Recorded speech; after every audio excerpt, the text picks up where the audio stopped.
Liftoff will start in T-minus 10 seconds.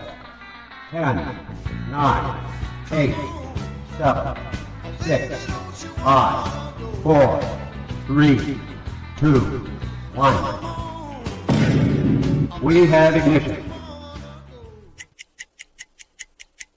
It's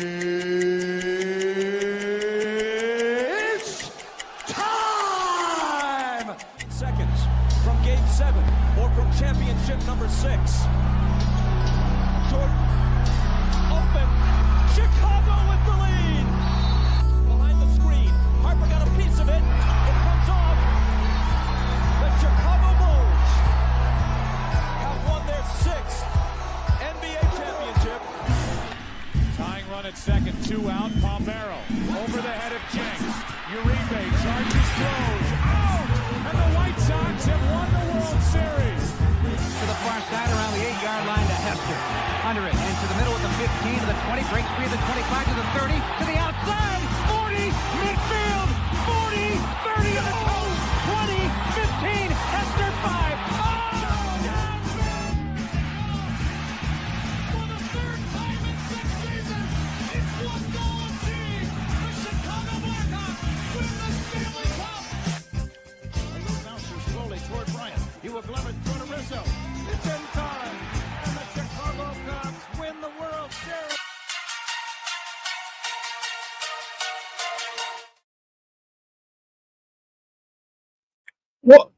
What up? Welcome to ShawnSierraSports on Sports Zone Chicago. I'm your boy, the SuperBack, Shawn Sierra. Thanks for tuning in. If you're watching us on our YouTube channel, excellent. And if you're not subscribed to our YouTube channel, for real, come on, go to YouTube, type in Sports Zone Chicago, click the subscribe button, but also click the notification button. That's the little bell next to it. That'll let you know anytime a show from Sports Zone Chicago is going live. Get it? Got it? Good.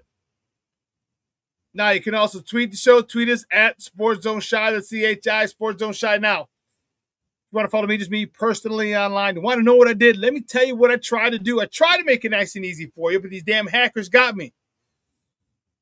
Facebook, Shawn.Sierra.2025. Twitter, at ShawnSierra33.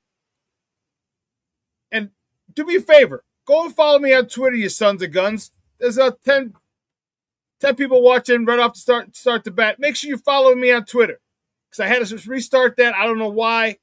And some of you guys haven't started following me on Twitter. Please go back and check me out on Twitter. All right? It would be greatly appreciated. All right? Listen, we got a great show, but I need you to get interactive. Leave a question or comment. All right, it'll come up here in a thread. We'll put it up on our screen and incorporate it into the show. And that, my peoples, is what makes this the best morning Chicago sports talk show around, and that's you. So bring them all, baby. Questions, comments, smart-ass remarks, because ain't nobody scared over here. Like The Rock said, baby, don't sing it, just bring it. Let's check the chat, because my chat is jumping.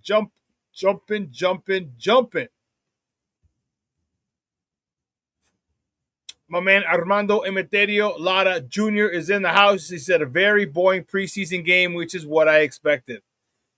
Oh, okay, yeah, that's true. Mr. Southside himself, what up on a House Music Monday?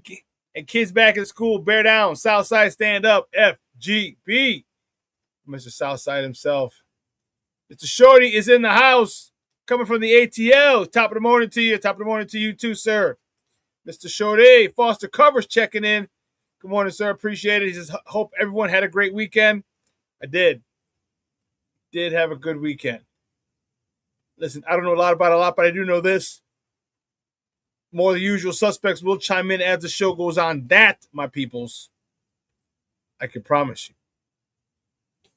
House Music Monday, baby. I love it. We got a great show for you at the bottom of the hour. Man, in 10 minutes, my man Gabrielle Wilkins is going to join me from the New 24 podcast. However,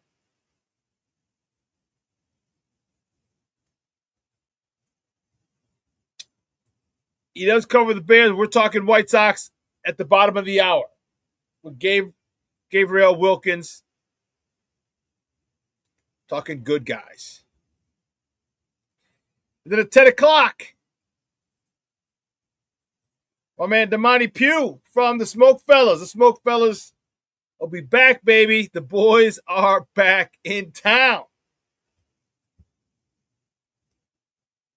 Smoke Fellas are going to be live on location this weekend, this Saturday. Yeah.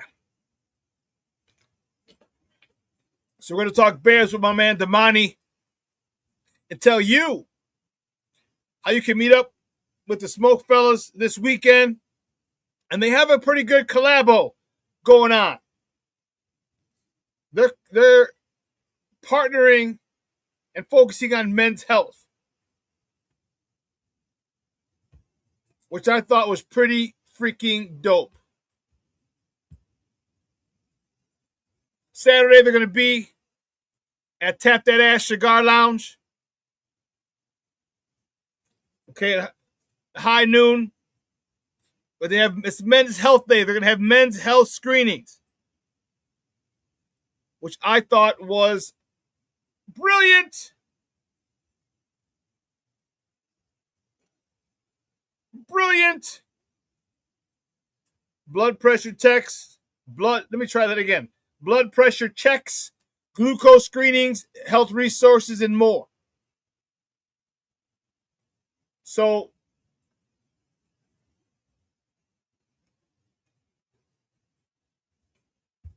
a lot of us minority men, a lot of men in general, but especially minority men, we don't take care of ourselves as well as we should.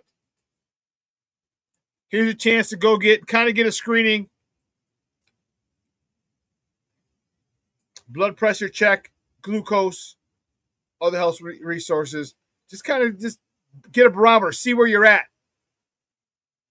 I think it's a great idea, a great collabo. I think they have some nurses there, if I'm not mistaken. We'll talk to Damani Pugh more about that at 10 o'clock, the top of the hour. But, man, you know what? That's it, man. It's people at Sports Zone Chicago are always giving back to the community. All right? Last Thursday, Sports Zone Chicago is out at the Ozzie Guillen Foundation golf outing, sponsored a hole. Okay? And now the Smoke Fellas here are combining men's health with the return for this season.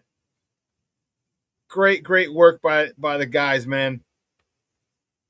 You talk about standing up for your people, standing up for your community. That's what we're doing. That is what we are doing.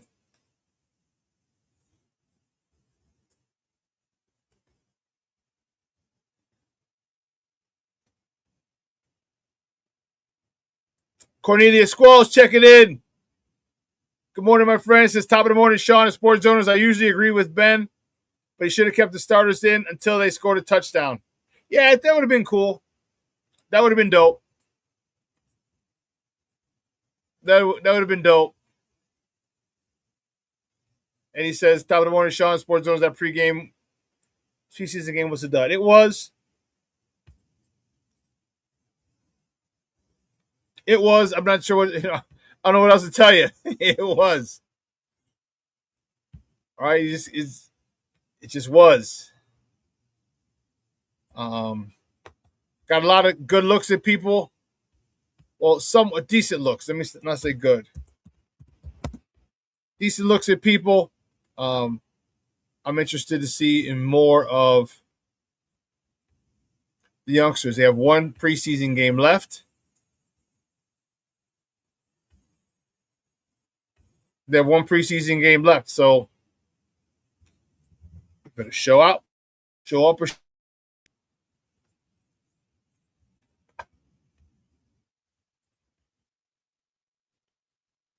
So I am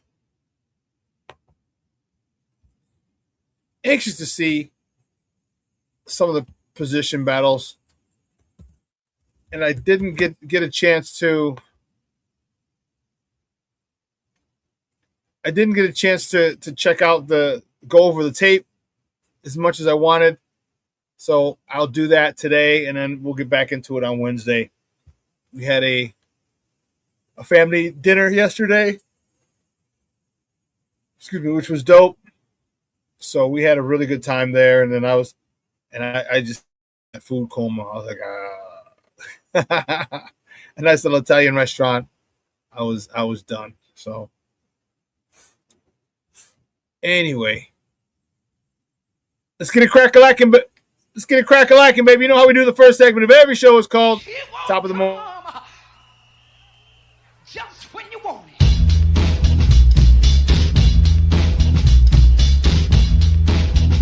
Top of the morning to you. Top of the morning to you. See, which way do we go? Which way do we go? Which way do we go? We're going to go here. You know, we'll start with this. It's a little frustrating. Bears. Biggity Bears. The Bears, they fall to the Cincinnati Bengals in the Queen City.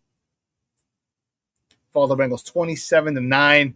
Case Keenum, 9 for 17, 119 yards. Roschon Johnson, 12 carries, 42 yards. That was pretty much the highlight of the game. Caleb had one series. He was 2 for 5. It was 2 balls batted down. I will say this. We'll talk to lucky lefty Damani Pugh at the top of the hour. I was enjoying the fact that his 2 pass completions were shorter completions. One was a check down, one was a short crossing route. If he starts to do that, he's going to be a Mickey Ficky problem. A Mickey Ficky problem for the rest of the league. So hopefully Caleb, it seems like Caleb is really looking forward to the shorter underneath things and getting the ball to the playmakers so the playmakers can do what they do, and that's make some plays. So hopefully that sits with him well, because if he does, Lord have mercy. Let's give it up. The next top of the morning topic, the good guys from the South Side. I love it, baby. The White Sox, they walk off the Mets 2-1 and take the series 2-1 as well. Eric Fetty, no decision. 4 innings, 3 hits. 4 innings of scoreless baseball, 3 hits, 1 free pass, 2 punch outs. Andrew Benintendi was 1 for 3 with a double, his 19th, driving in his 65th. And as you saw, I know you saw, Cub fans, you saw what happened, damn it. Don't act like you ain't see. You saw Tristan Peters, 2 for 4, hitting the walk-off homer, his 9th, driving in his 45th to end the game. What an exciting moment it was at Rate Field. Like I said, the White Sox, the minimum was 2 out of 3. They got 2 out of 3. I'm cool. I would have liked it, but I'm good. I'm not going to bitch and moan about it. I said 2 out of 3 minimum. They got the minimum. Let's keep it moving. And the next top of the morning topic, staying with the good guys from the South Side. The White Sox host the Rangers for a 3-game set starting tonight. First pitch is at 6:40 p.m. Central. You can catch that game on Chicago Sports Network or listen to it on their flagship station, ESPN 1000. That's 1000 a.m. The probables for tonight's game for Texas. Kumar Rocker is on the bump. He's 4-10 with a 4.46 ERA going up against Jose Urquidy. Hope he has another masterful performance like he had a couple of outings ago. He's 2-1 with a 5.06 ERA. Next top of the morning topic, the Cubs. Man, they avoided the sweep, and they avoided the sweep big time. You think you're big time? With a 19-2 thrashing of the Mariners. Apparently, the only thing they did wrong is they missed 2 extra points in that contest. Shota Imanaga got a no decision in 2 innings pitched, 5 hits, 2 runs, 1 earned, 2 walks, 4 punch outs. PCA, just did some more PCA things. A homer, his 33rd of the year, driving in his 81st, 82nd, and 83rd runs of the year. Michael Conforto, 1 for 2 with a homer, his 11th, driving in his 31st.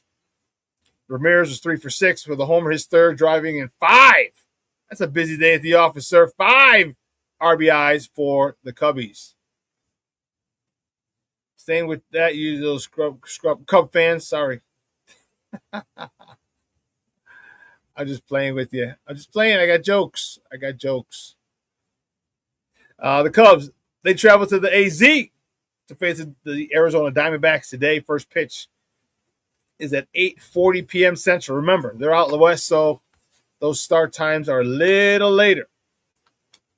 You can catch that game on the Marquee Network or listen to it on the flagship station 104.3 FM or 670 AM. The score, the probables for tonight's game for the Northsiders: Kevin Gossman, who's 6-11 with a 4.58 ERA, going up against Merrill Kelly for the D-backs, who's 8-11 with a 5.37 ERA. Well, listen, here's what we're going to do. We're going to take a quick break, and on the other side of the break, we're going to welcome our guy, Gabriel Wilkins. We're going to talk about the good guys. What a way to take that series, and how confident is he as we hit this home stretch, right? How confident is he that the White Sox can get the division, will get the division. First round bye, and actually get deep. Could we get a deep playoff run? Do we have the pitching? Do we have the hitting? We're going to talk to Gabriel Wilkins on the other side of the break, all right? So keep it locked right here, Shawn Sierra Sports on Sports Zone Chicago.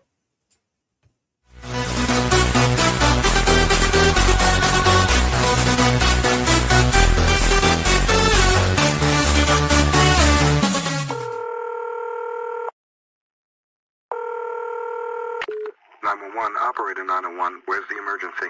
127 Brynmere. Okay, what's going on there? I'd like to order a pizza for delivery. Ma'am, you've reached 911. This is an emergency line. Large with half pepperoni, half mushroom. You know you've called 911. This is an emergency Do you line. know how long it'll be? Okay, ma'am, is everything okay over there? Do you have an emergency or not? Yes. And you're unable to talk because... Right. Okay, is there someone in the room with you? Just say yes or no. Yes. Okay, it looks like I have an officer about a mile from your location. Are there any weapons in your house? No. Can you stay on the phone with me? No. See you soon. Thank you.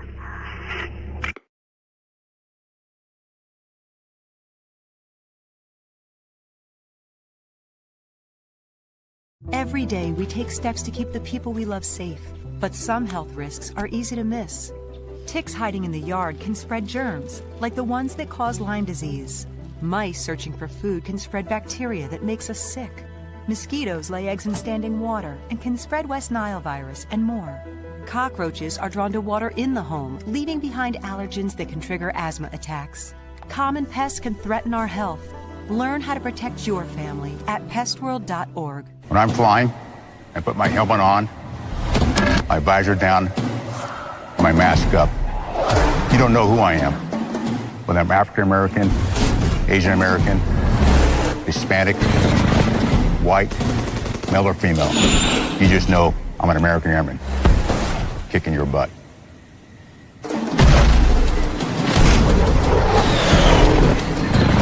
I'm General C.Q. Brown Jr. Come join us. No, I don't know though. I'm scared.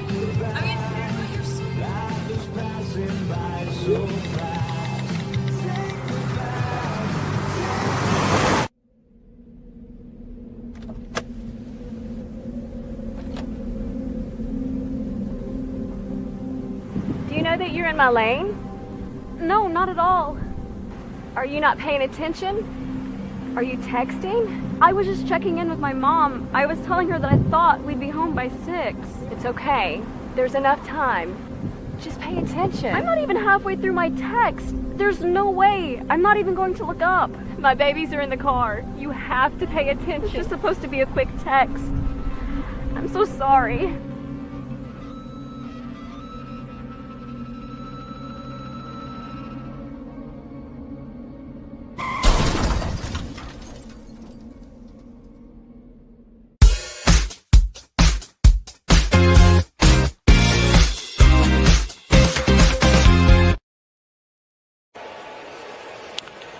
Swing and a high fly ball. That's drilled right field, way back, and it's gone. Michael Conforto will touch them all. Home run number 11 And the Cubs have cut the lead in half. It's 2-1. Yeah, home runs certainly been part of the story for Miller during his recent struggles. Nanny's meatballs paying off a couple days later as Michael Conforto goes deep. The 1-2. Drilled right field. If it's fair, it's gone. And that one is gone! Off the pole. Grand slam. Ian Happ. And the Cubs have taken the lead. It is 5-2. Happer will touch them all his 22nd. That is huge. And listen to this place. Yeah, back walks, set the table for Ian Happ, and he delivers. Welcome back to Shawn Sierra Sports on Sports Zone Chicago. Those clips courtesy of the Marquee Network. I see what you did, Steve-O. So Steve-O didn't leave me any Chicago White Sox clips. Damn you, Steve-O. So I had to play the Cubs knowing I had a Sox guest coming on. I know you scored 19 runs, but you still lost the series. That warms my heart. Anyway, my next guest, a good friend of the program. He is the host of the New 24 podcast. All right, you can find him on Twitter at what Gabe said, Gave. Guys, just welcome back to Shawn Sierra Sports. Our good friend, Gabrielle Wilkins. Gabe, what's up, Papa? How are you? Good morning. Good morning, Shawn. I'm doing excellent. How you doing? I am wonderful, bro. Wonderful. Good weekend. Sox took 2 out of 3. Cubs lost their series. Yes, I'm that petty. And so what else could be better? I'm good. Hey, I understand. Hey, one thing about baseball, the game evens out. Like I told some of my friends the other day on Friday night when Jake Rogers hit that walk-off homer in game 1 of that series with the Mets. It's funny, the White Sox scored all their runs via the long ball in that game, just like they did Monday. But on Monday, they lost off of a walk-off homer courtesy of PCA. They went off a walk-off homer by Jake Rogers. And funny enough, the Cubs lost the game in walk-off fashion that very night against the Mariners. So, baseball is a game that it evens out. Sometimes it's in your favor, sometimes it's not. But when it is, you'll take it. What was really funny, what was really cool was did you see the girl were you at the game? I wasn't at the game on Friday. I was at the game yesterday. Okay, yes, that's right. The lady who got was jumping up and down and had all the stuff flying out of her purse. Yeah, I saw that. What I thought was really cool was the White Sox. She got to meet Jake. Mm-hmm. Because they were like, I hope she has all the contents of her purse. And sure enough, so she said she got the contents of her purse. I think she gave him the home run ball. He gave her a signed baseball and a bat. I was like, and she got all her stuff back because that was funny. She out, you see things flying out of that purse. And I'll tell you what, the White Sox do a really good job of giving fans a great experience. Like, they didn't have to do that. You know what I mean? They didn't have to do that, but they did. One for Jake, but it was his first homer as a White Sox. It was a walk-off, all right? And to have her meet her, it just shows how vested they are in the community and their fans, all right? Now they got a great team. They're doing cool shit like that, because, imagine, when's she ever going to meet a, Major League Baseball player? You know what I'm saying? And the way she did it, I think it was great, a great PR move by the White Sox, and they've been doing a lot of good PR stuff to go along with this much improved White Sox team. Yeah, absolutely. That was his first career walk-off RBI as well for Jake Rogers, a longtime veteran in the league. He's been on 4 different ball clubs this season, so it's been a whirlwind of emotions for him, I'm sure, but it was a hell of a way to welcome himself to the team. And they said he wanted that RBI baseball back that he hit that 2-run homer with to win the game 6-4. And he was willing to give her a signed jersey with a bat, like you said. Sure, that's right. Yeah, so, she got a chance to meet him. And the cool part about it was she was able to get her stuff back. And she got her social media following up now and stuff. So hopefully, it's an incentive for her to want to come back to some more games, because, hey, they was winning when, she came. So keep on coming back. And I found it funny that yesterday it was a young lady that caught the game winner that Tristan Peters hit. So I guess the White Sox are the new men of honor now. You know, if you're a young lady, you want to go to a baseball game, maybe get you outfield seat. Never know what you can see on a given day on 35th and Shields. You never know, just as long as no one, you're not, as long as you're not playing the Cubs and Pete Crow Armstrong's not cursing at you. But that's another story. Well, you know the thing about it though, you know we defended her. You know all the fans, you know they wasn't letting PCA just get away with that. That's one thing about it. And I tell my Cub friends that are fans, I'm like, hey, you know, in a shout out to my co-host on the new 24, Torrin Stagger, he said, hey, you know, on the South Side we got real men of honor, and it's been proven true indeed as of late. It is, because we don't hold hands at the urinals, unlike they do up north, and that's a whole other story. that's a whole other story. But let's talk to baseball. Yet another guy. What the hell is it with this team, man? Yet another guy steps up. You just said he was cut. He's been cut by 17 teams already this year. Like, Lord have mercy.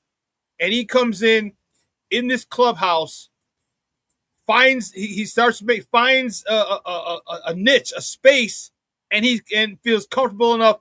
He steps up, contributes. Now he's like one of the guys. Now he's it seems like an older guy because he got the beard and everything. But What is it about this God blessed team, this clubhouse? It's somebody different every single time. And this dude's been here for not even a cup of coffee, and here he is contributing with a walk-off to win the series. Yeah, absolutely. I mean, what a difference a week makes, right? If you Jake Rogers, you a guy that you got traded to Baltimore. They let you go. Get picked up by Boston. They didn't really want to cut you, but when they got Adley Rutschman, they had to make some room. And to the White Sox credit, when their trade deadline acquisition and Joey Bart got hurt and Kyle Till was on the mend, they had to figure out a move to make quickly. And they got a guy that has a knowledge and awareness of this division, having been a Tiger for the majority of his career. And he comes up, steps up in a big moment, but it didn't just start with him. You know, I go back to that bottom of the sixth. They down 4-0. Got a man on first base, Miguel Vargas, who's been arguably the hottest hitter and the most well-rounded hitter on this ball club, hits a 2-run homer. And then you got the guy that I love to refer to as Mr. Stay Ready, because it doesn't matter whether he's starting in the game or he's pinch hitting. Every time I see Randall Grichuk up at the plate, he's trying to make something happen. And I'm going to say 7 out of 10 times he does. He hits a solo shot. And then Kosa Montgomery, a guy that's been struggling, needs to shorten up his swing a little bit. But in that moment and in that situation, continued the momentum. And before you knew it, a 4-0 game went from 4-4 off of back-to-back jacks. And it opened up the door for Jake Rogers to have his moment. This team has always found a way against all odds on a day in, day out basis to grind out wins. And that's important this time of year. You know, a lot of fans have been saying, well, we got 32 games left and we're playing teams throughout the rest of the season that we have a better record than entering these series. You can't get caught up in that, because these teams aren't going to do you any favors. But to the White Sox credit, they always fighting and trying to make a way out of no way. And guys picking up their brothers. You know, offense was struggling yesterday mightily. Left a lot of runners in scoring position the last 2 games of that Mets series. Mm-hmm. However, you saw Fetty come in, give for scoreless innings of work. Hagen Smith, might as well call him high leverage Hagen at this point. He's a guy that when he comes in sometimes and he don't have his control, I get a little concerned. But that strikeout ability that he has, it was huge yesterday to mow down the side in that 7th inning the way he did. Kudos to him, especially as a young rookie, bouncing back from what happened at the top of the week when he gave up that walk-off homer on a hanging slider. The PCA said I learned from it. He did that. Grant Taylor struggled with his command. Had a bases loaded jam. That top of the ninth could have got very, very ugly. Oh, yeah. 1-0 games are hard to close. So I give him grace. But he got the most important out. He minimized the damage. And that opened up the door for Tristan Peters to do his thing. Man, we had an early dinner yesterday with the family. and went to Palermo's on 95th. Shout out to Palermo's; they took care of us. And they had a TV on, but the where I was sitting was behind me, so I had to watch it on my phone. And I'm like, oh shit, the bases are loaded. It's Grant Taylor, like, oh come on, dude! And again, you just gave up one run. I'm like, ready to tie it, and he got out of the inning, and I was like, whew. And then we know what happened. Tristan Peters, great stuff by the good guys yesterday to win the series, and that's what we need to do. We just need to continue winning series. Absolutely. All right, I don't need a 12-game win streak right now. No. Just give me 2-1, 2-1, 2-1, 2 games and 1, 2 games and 1, 2 games and 1, and we'll extend the lead, or we'll at least maintain it. If the teams behind us can maintain that pace as well, and if they can't, then we're going to extend the lead.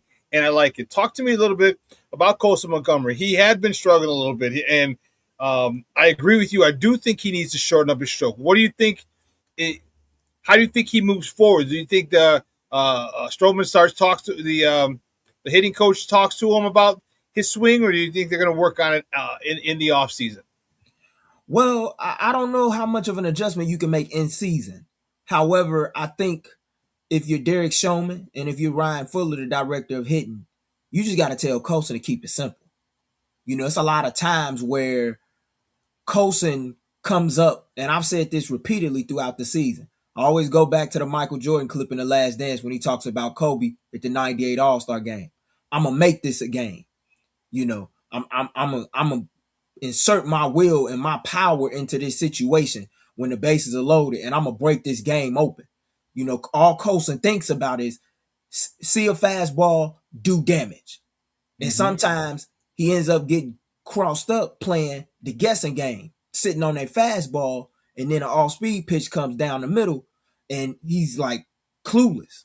I think if he finds a way to shorten up his stroke a little bit, particularly in 2-strike situations, he'll be fine. But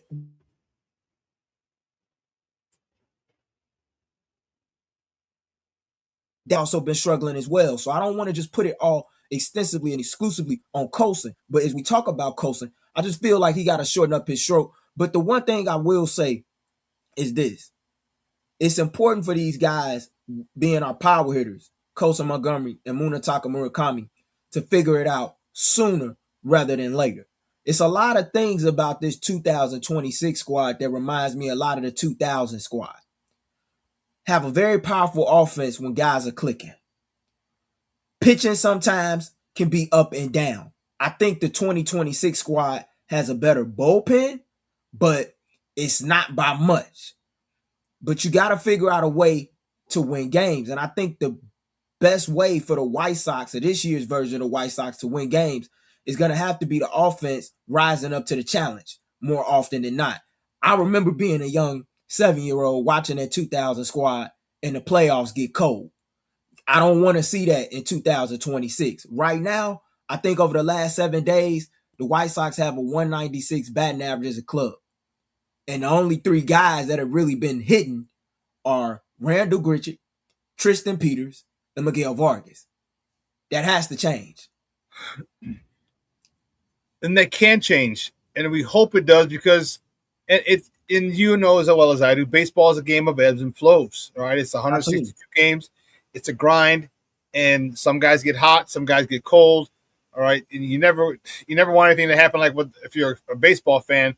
What happened to the Cubs, where everybody went cold.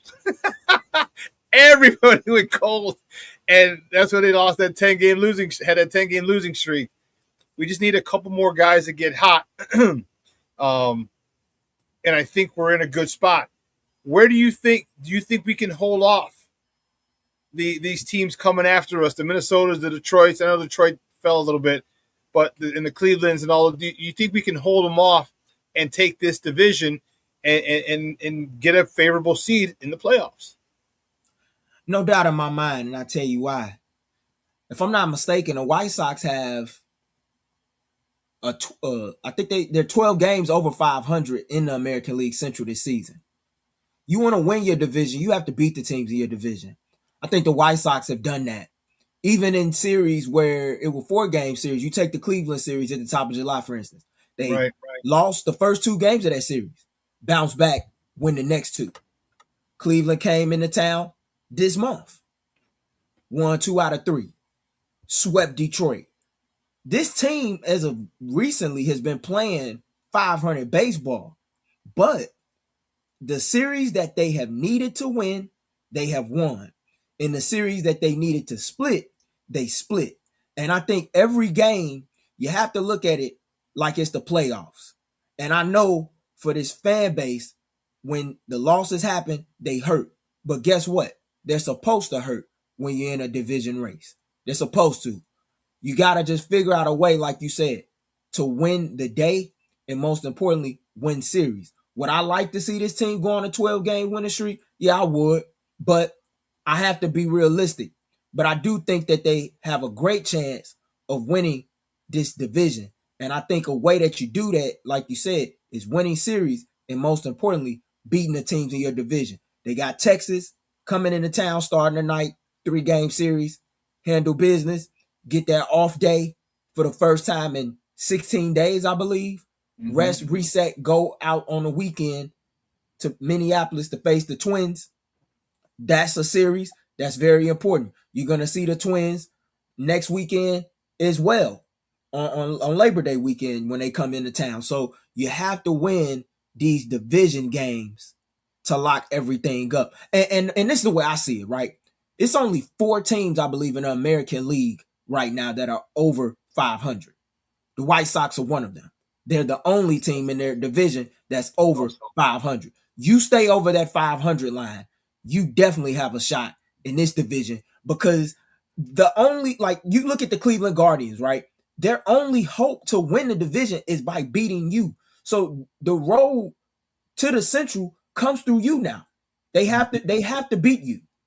And unless if you're going to give it away, I don't see it. The one thing that I'm really encouraged about, and I want to expound on it, is their resiliency. They'll have a loss or two. And because let's not forget, the Sox were, like, if I'm not mistaken, they were the last team to have a 4-game losing streak in baseball. Yes. The last team in baseball, not the American League, not the Central, in baseball. That speaks a lot. That's it. That goes right to the top. That goes to Will Venable. Stop this shit now. Okay? Let's nip this in the bud. Let's not tail spin out. They're on a controlled course. Their ability to put one game behind them, good or bad, and focus on today is amazing. And that starts with their manager and him getting the team prepared. How do you think that mindset will take them into the playoffs where you can't have a tailspin because boom, next thing you know, you're out? I think it's going to serve them very well. And that's something that I've noticed about this team. I've been to over 10 games this year, Shawn, and I've been to a couple where I've seen teams take a lead early in a game, but I never feel as though they out of it. Yeah. And I can tell that those guys don't on the field either. And that means a lot. And I think Will has done an incredible job of keeping those guys motivated. And yeah, he makes some decisions sometimes that the fan base and even myself, we question. But when you got a manager in the fray that guys are willing to fight for and play for, that means a lot. And he's the first manager that they've had, I would say, since Ricky Renteria that I feel that way about. And in my opinion, he is the manager of the year. But I think it's also a testament of those guys and the love that they have for one another. You don't get this far as a ball club if you're not willing to play together. Like I said, yesterday was a grinded out affair, pick your brother up type moment. Grant Taylor, in my opinion, has been the best reliever on this team over the last 3 to 4 months. I think of him as the closer. He blew a save yesterday. But to the guys' credit, they picked him up. And it's going to be some days like that. It's going to be some days where the bullpen is going to need to pick the offense up and give him a chance. It's a help me help you situation. And like Sam Antonacci said back in June when he had that walk-off hit against the Guardians when they won 2 out of 3 in that series, a series that they easily could have swept. He said, hey, man, this is a team game. And I think a lot of times fans lose sight of that, oftentimes watching scoreboards or whatnot. But with this team, you can't play the scoreboard. You got to play the inning. and you got to play the game to the final out. And this team does that. And I think it's going to serve them greatly. And I believe it will be one of the main reasons when the season is all said and done that they'll end up with the number 2 seed in the American League. Because I'm going to let it be known right now, as a fan, I want game 1 of the ALDS in Chicago. I think the fan base deserves it after everything they've been through. I think this team deserves it if they continue to fight like they've been fighting night in and night out, and they finish the last 32 games strong. Guys, we're joined by Gabriel Wilkins, the host of the New 24 podcast, an avid Sox fan such as myself. We're talking White Sox baseball here on ShawnSierraSports on Sports Zone Chicago. Before we let you go, man, well, I've been to 6 games, 7 games. But the crowd has truly stepped up. All right. In 05, it literally took us till about right now till fans started coming. Yeah. In 05. They've been here from jump.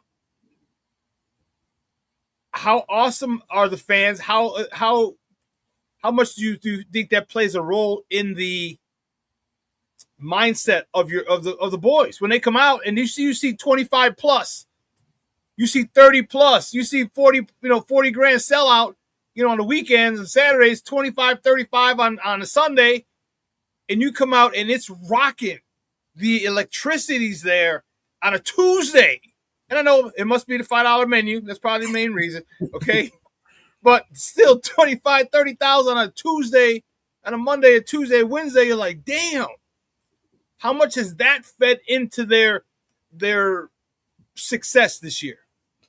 I think it plays a big role, Shawn.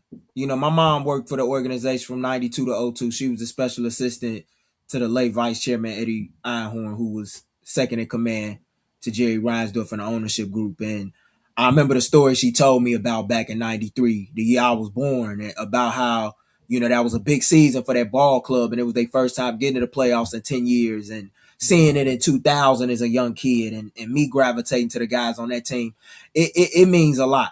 I like I said, I've been to 10 plus games, man.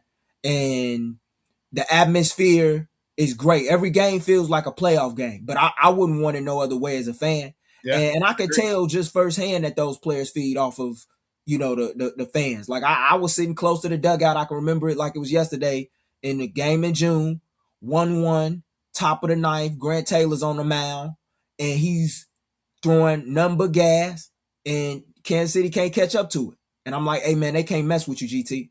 And I'm saying it loud. And I know he hear me. And I know he feeding off of it. Just like everybody else. It's not a game this season that I've gone to and I didn't think that this team didn't have a chance. But I know that those young guys feed off of the energy that the fans provide. And I feel like when the White Sox are winning games and the fans show up and they show out, it's the best home field advantage in all of baseball. Like even at Wrigley, you saw it this past week. You got fans saying, let's go White Sox at Wrigley. Yeah. I didn't hear too much loud energy from Cub fans the way I did White Sox fans in that ballpark during those 3 days. And I saw some Sox fans as I was going across the city throughout my travels, going up to Wrigley to watch games in numbers that I hadn't, I would say, since at least the early to late 2000s. So that was real cool. And hopefully they can keep that momentum. We know the marketing campaign has been filled with momentum this year, and I can sure as hell feel it at this point because it ain't a single night that I'm not watching these games and I'm not thinking to myself, hey, man, I'm ready to go to war. Because when you got a team that don't quit, I don't feel like as a fan you can quit on them. That's a great point. Last question before we let you go. It's a potpourri of types of players. All right. You have Colson Montgomery, who is pretty highly rated. And then you got the Sam Antonacci's. Okay. You have the Brady Montgomerys. You have a lot of young, really highly touted talent. And then you got the Randall Grichuk's. You got the Tristan Peters, the Journeymans, the Savannah Bananas. These guys who are trying to make a name for themselves. The guy who just hit the home run, Jake Rogers. Yeah. Robert. how has that really helped this team? Being such a potpourri of types of players, veterans, youngsters, soon to be or projected stars, highly touted prospects, journeymen. How has that helped this team, one, become so close, but two, put us on the track to the playoffs? I just think it helps to have a talented blend of characters, man. You talk about the veterans on this club, Randall Gritchick, a guy that's well experienced, seasoned veteran. Then you got Andrew Benintendi. I know he's the highest paid White Sox of all time, and I know he hasn't always lived up to that contract at the way in which fans will hope for. But there have been some situations and spots, even though he didn't always have his best moments in this weekend series, where he did find a way to capitalize and be the difference maker and helping them win a ball game. Even yesterday, had a moment in the third, bases loaded, struck out, Vargas on first, off a walk, bottom of the eighth, hits a rope down the right field line, gets a triple, drives Vargas in, makes it a 1-0 ball game. They find a way to get things back. And then you talk about the young guys on the club. You take a guy like Miguel Vargas, man, he could have easily been out the league a year ago. Yeah. He didn't have no minor league options. Top of April, he was struggling. And then all of a sudden, in May, goes up to Wrigley, hits 3 homers in 3 straight games, wins American League Player of the Week honors that very month, turns a corner, has some setbacks and struggles a little bit, but post All-Star break, he finds himself. I like the group that they have. And like you say, you got a blend of vets beside these young players. And I think that's always important, because when you're a young player and you can go to somebody in the locker room to say, hey, I've been through what you've been through, or I can show you how to do it, and actually like demonstrate it and not just talking, they being about it, it's very instrumental. And then you take a guy like an Anthony Kay too, who was with the Blue Jays, bounced around, went to Korea, and has been a godsend for this pitching staff and starting rotation that's been decimated with injuries. And we really only got 3 true starting pitchers right now, but Anthony Kay has really stepped up mightily and rose to the occasion as of lately. And that's a guy right there. I'm not gonna lie. If I was a teammate of his and I see what he doing every day, I'm like, hey man, we gotta get this guy some run support day in, day out, every time he get the ball every 5th day. Like it's things like that, man. When you see guys going to work, handling their business like true pros as a young player, it makes you try to figure out how can you be better. And that's what I like about this group, man. They 27 strong and they fighting each and every day and night. And they're all rolling the same way. Absolutely. Egos have been checked at the door. Yep. Which is what I love.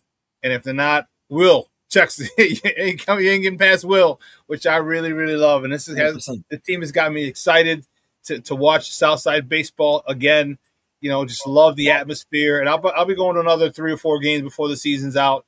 Got a couple of nice promotions. That Poncho coming up in September. They got some dope promotions. But like I told my friend yesterday, shout out to my man Hami, who went to the game with me. I told him yesterday, hey man, I got plans to be in the building for game 1 or game 2 of the ALDS. I do. I really believe in this group, and it's been a hell of a season. It's a season that was needed, and no matter how it ends, I'm gonna ride till the wheels fall off with it. And I think what other White Sox fans should as well, man. Sometimes you just gotta enjoy the ride, and you gotta have some perspective. Right, and that's what I tell my people, man. Be where your feet are at. All right, enjoy 100%. It. There's ups, there's downs. Enjoy it, because when it's all said and done, you'll be like, man, that was one hell of a season, good and bad. You know, and you can't enjoy the good until you've experienced the bad. You know what I mean? You can't absolutely appreciate the good until you appreciate the bad. And man, we've had more than our share of bad. So yeah. And I think it's just the beginning, man. I really do, because and who knows? I'm just throwing it out there. I'm not saying it's gonna happen, but September call-ups, right? I know the White Sox need some arms, but I don't know if you've been following lately. Caleb Barnaber been hitting the hell out the ball in Birmingham. Yeah. You never know. You never know if he might be a guy that forces Chris Guest's hand, because that's a guy right there. I know if he ain't up here by the end of this season, I'm looking forward to seeing him in 2027 once the MLBPA and Major League Baseball gets that lockout situation resolved, God willing. Yeah, it is. Hey, Gabe, great stuff, my man. I appreciate it. Do me a big favor, though. Before you go, let everyone know where they can find you and your work online. Yes, indeed. You can find me at What Gabe Said on X, Gabe Pics on Instagram. You can follow the new 24 on Instagram and Twitter, X at TNTF_. We got shows dropping all summer long. 30-Second Team Part 2 drops tomorrow, chronicling the history of expansion in the NBA from the 80s up into the present and seeing which players might be involved in terms of cities in the near future. As we know, there's been recent reports that the NBA could be making its return to Seattle as well as Las Vegas within the next couple of years. Great stuff, my man. I appreciate it. Go Sox. We got to hit a game, man, because I go with, I usually go with every year. I go with Ken Davis, with Emilio Bucks. I got you. And then Jason Palmer.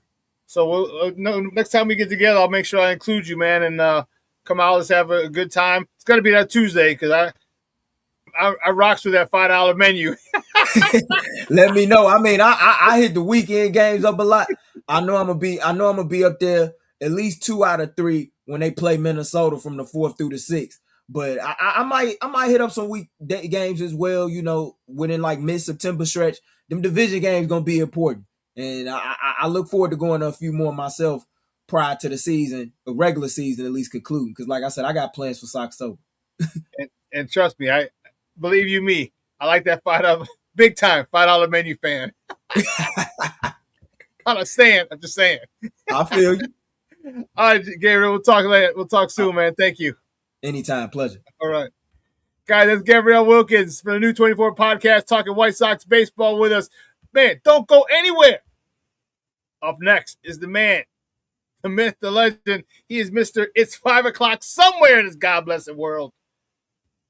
Lucky lefty himself, the Mighty Pugh from the Smoke Fellas. They are back. Cue up the Bus Boys. The boys are back in town this weekend. We're going to talk to him. And we're talking a little Bears football. So don't go anywhere, folks. Keep it locked right here. Shawn Sierra Sports on Sports Zone Chicago.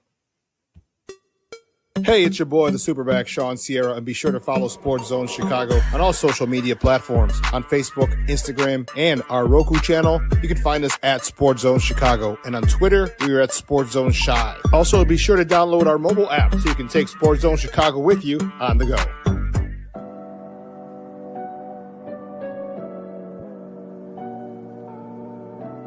How do you take care of your mind health? For my mental health, I meditate in the mornings. I have my dogs. They're the best. I just find ways that help me just relax. Finding things that make me happy, like being close to my family. I meditate a lot and read books. I have hobbies outside of the game. I'm able to switch off. I'm able to turn my brain off from the game of basketball. Your mind health matters. Your mind health matters.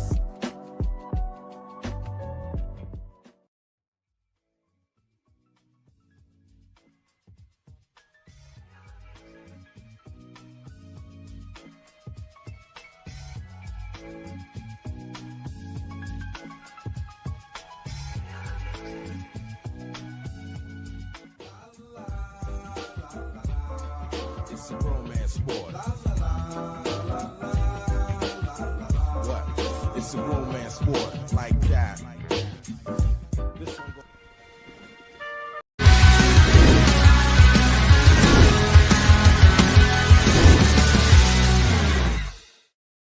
Scrimmage is exceptional.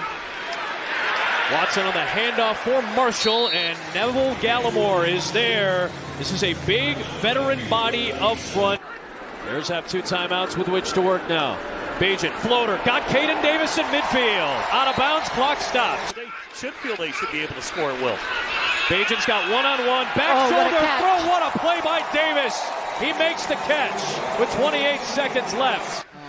Miraculous, unbelievable, stupendous, but ultimately we fell short. We got to go further. Savon Ahmed taking it on that check down. What a cutback! Oh, wow! Off of a foot injury, trying to make a name for himself. It's a touchdown for Savon Ahmed. On that 4th and short play, it'll be a run play. It'll be a stop for the Chicago defense yet again.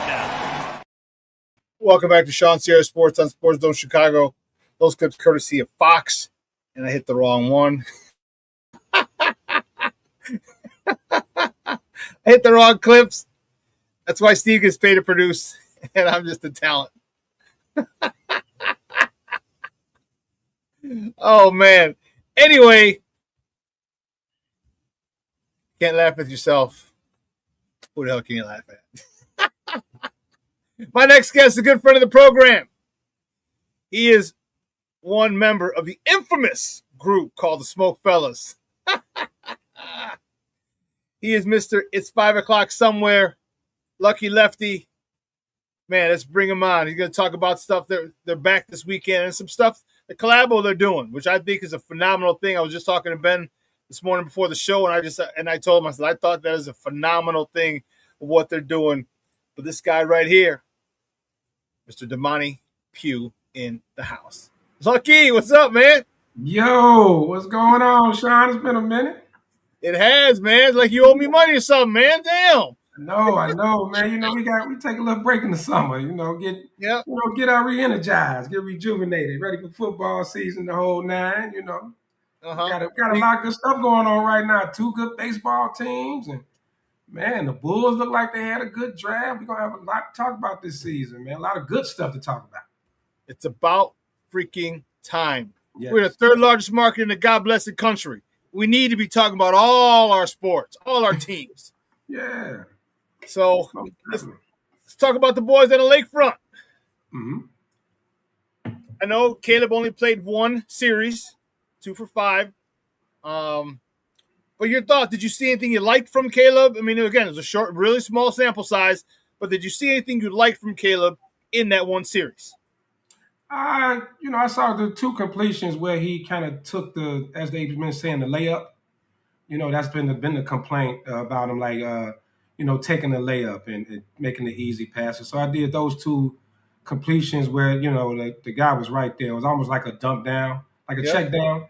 So I think his willingness to take that it shows growth. It seems like every year, whatever they complain about him, he comes back and it looks like it's something. He hears what everyone's saying, and he's kind of looks like he's willing to do that compared to before. He will hold it a little longer, or maybe try to take the deep shot, but too small of a sample size to really say.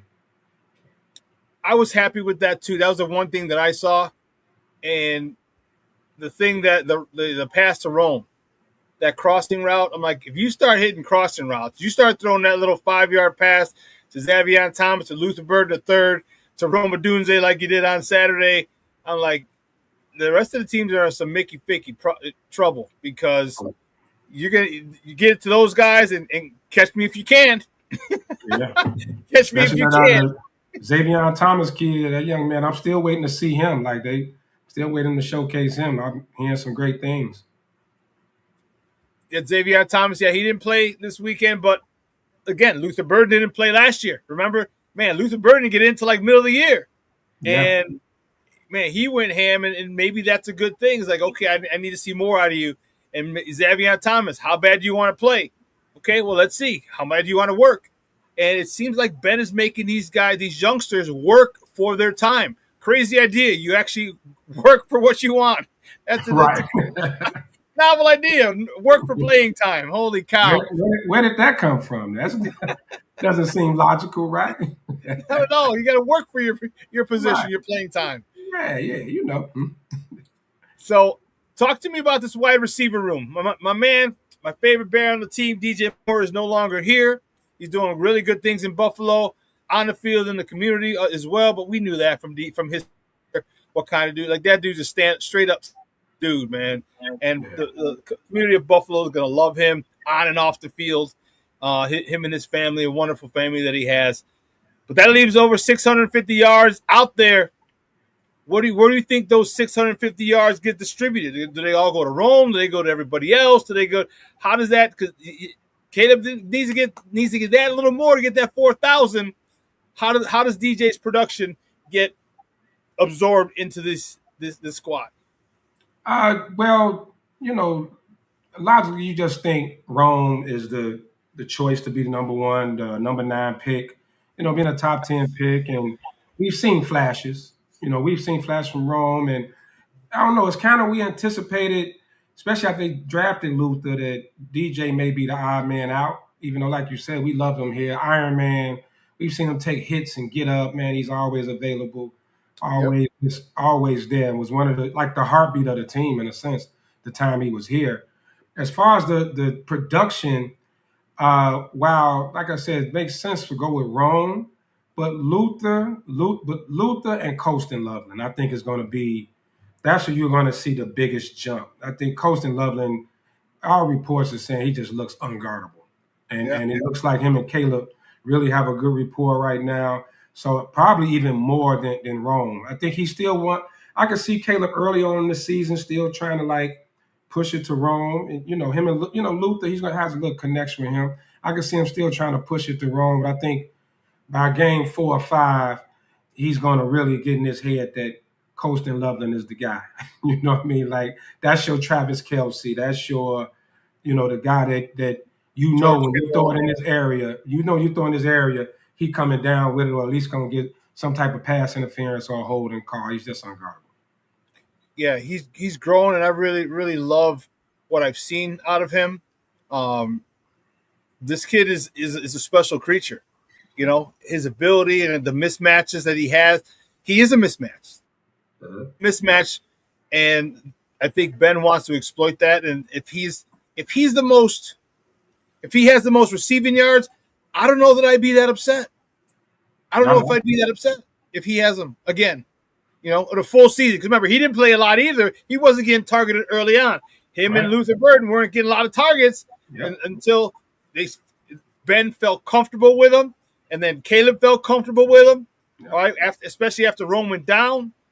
So, yeah, I'm not sure. I wouldn't be that uncomfortable if he's the lead. If he gets leads in targets and in yards, because if he leads you in yards, that means he's having one hell of a season, probably on the verge of a Pro Bowl.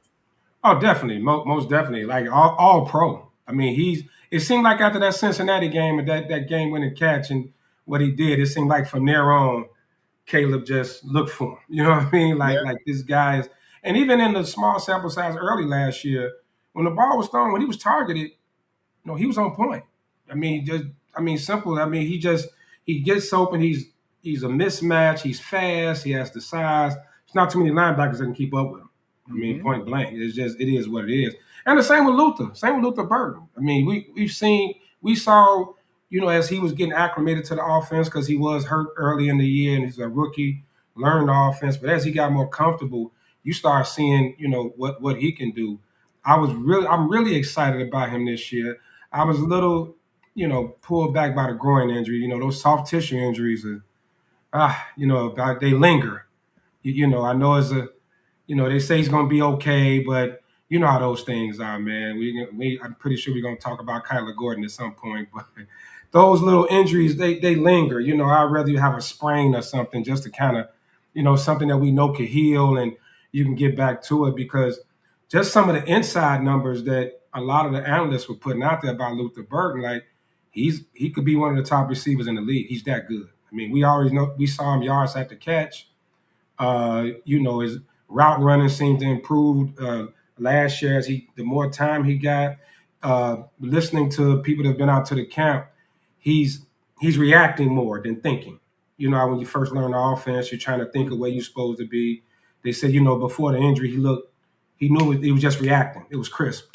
He knew where to be. He was on point the whole time. So, yeah, I'm still excited for the receiver room, even though DJ is no longer there. And we mentioned that the young kid, Xavier Thomas, I'm still waiting to see him unleash, and knowing Ben Johnson, when you have a weapon like that, he's going to find a way to get him the ball. Damn he's going to find a way to put the ball in his hands.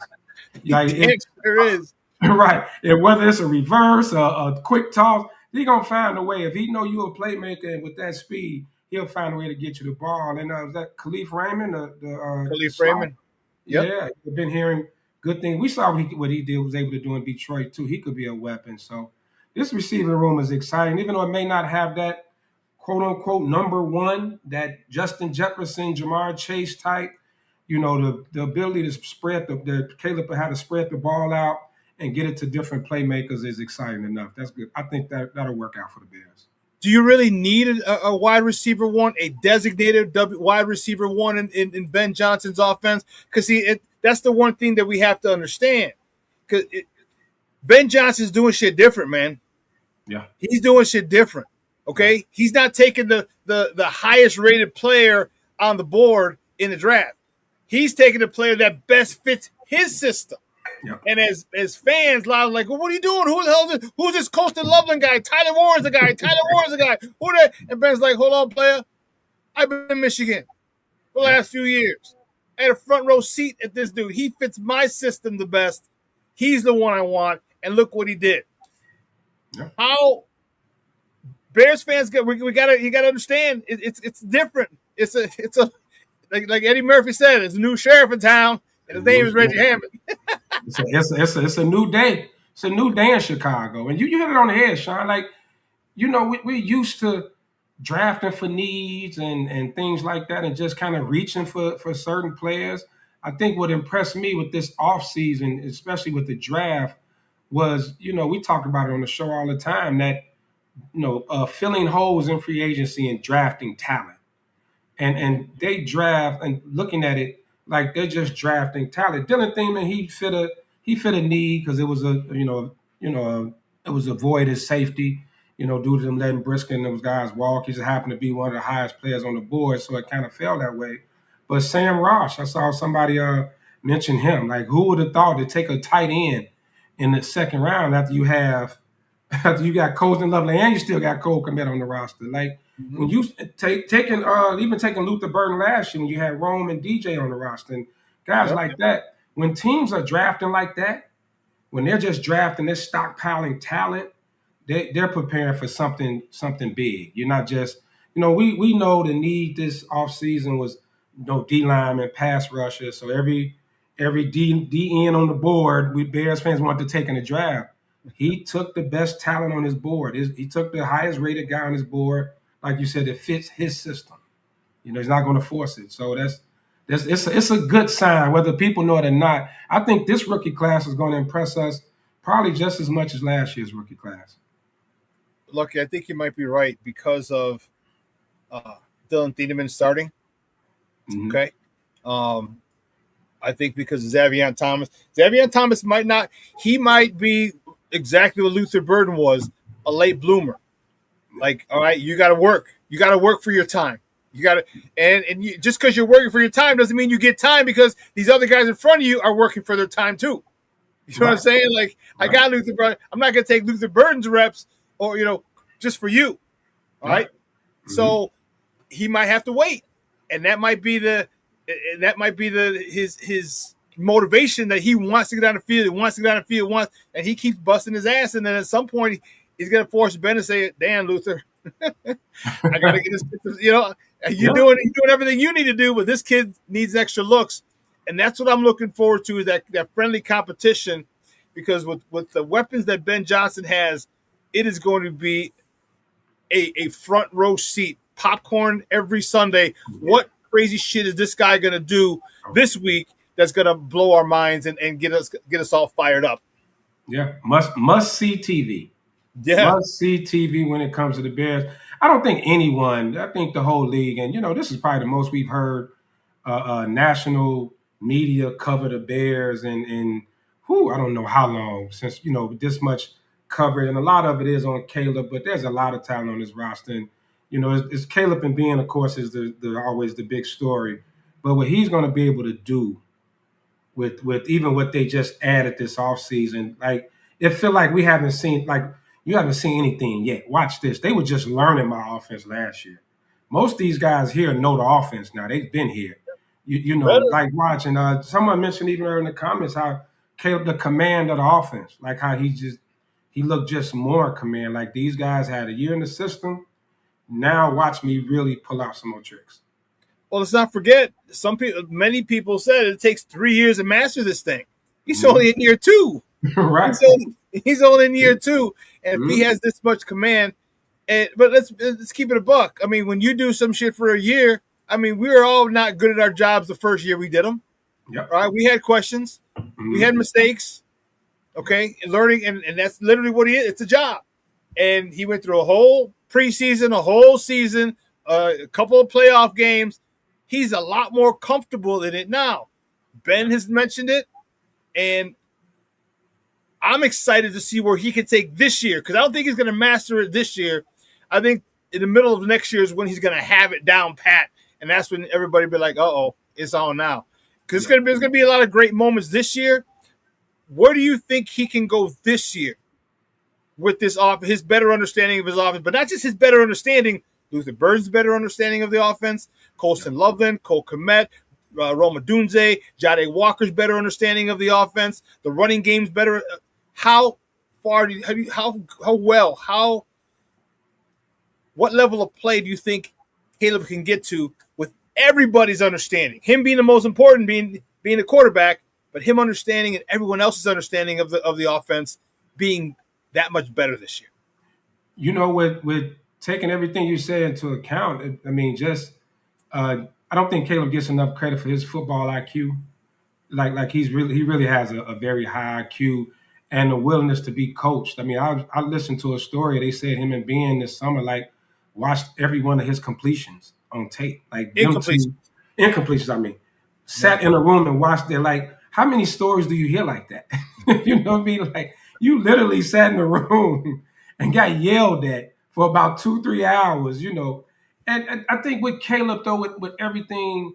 Like you say, with the knowledge, with everyone else being more comfortable, knowing where they're supposed to be, what's expected, I don't see why. I always take quarterback play in the tiers, right? And I don't see why by the end of the season, like he can't be spoken, like we talked about in the top tier. Like right now they got him ranked like 11. They got him like right near the top of the second tier, bottom first tier. I don't see why by the end of the season that he can't be up at the top 5 at the top tier. You know, I'm not gonna go as far as say MVP and all that, even though I think it's possible. It would be nice. I think it's 27, 28.